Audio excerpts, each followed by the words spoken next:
We're talking today about Antoine Lavoisier. He's very important in the history of chemistry. He gave us what we now call the law of mass conservation. Now, he was doing his work in the middle 1700s, and he was in France. He was of minor nobility. He actually owned a tax collecting agency, and that made him extremely rich. Even by today's standards, he would certainly be within the top 10% of the most wealthy people on earth. And not only was he extremely rich, but he was very passionate about science and chemistry in particular. And so the convergence of those two things, the fact that he was very rich and very interested in science, meant that he could do things that other scientists couldn't do because he could pay for them. Anything he could think of, he could pretty much make happen. So I've got a couple of rusty nails here, and the fact that they're rusted means that they contained iron.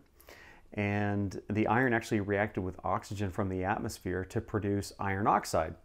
Now, what do you think weighs more, iron or iron oxide? Okay, well, obviously iron oxide weighs more because we're taking iron and we're adding something to it.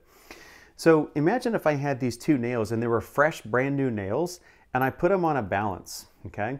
And then I have the other side of the balance with some counterweight. And so they're perfectly balanced. And over time, the conditions are right that these things are going to rust. And so what's going to happen to the scale? Is it going to go like this, or is it going to go like this? Okay. Well, because these are gaining weight, right? The scale is going to go like this. Okay. Well, imagine that you lived in a world where people didn't know that there was oxygen in the atmosphere.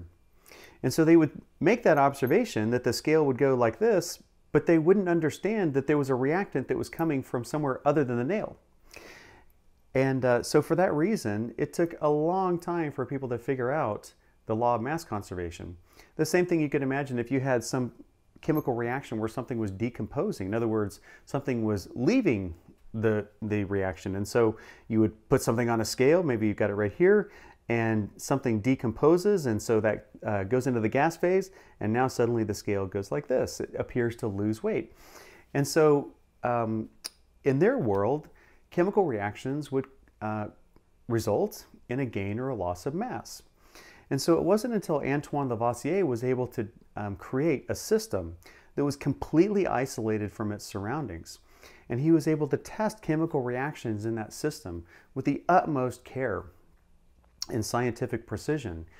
And by using those methods, he was able to prove what we now call the law of mass conservation. And the law of mass conservation is very simple. It says that in a chemical reaction, we cannot gain or lose mass. Now, today we live in a world where we know that the world is made of atoms. We're going to be talking all about these this year. And then atoms come together to make molecules. And so this would be a molecule called methane. Okay, this contains one carbon, 1, 2, 3, 4 hydrogens.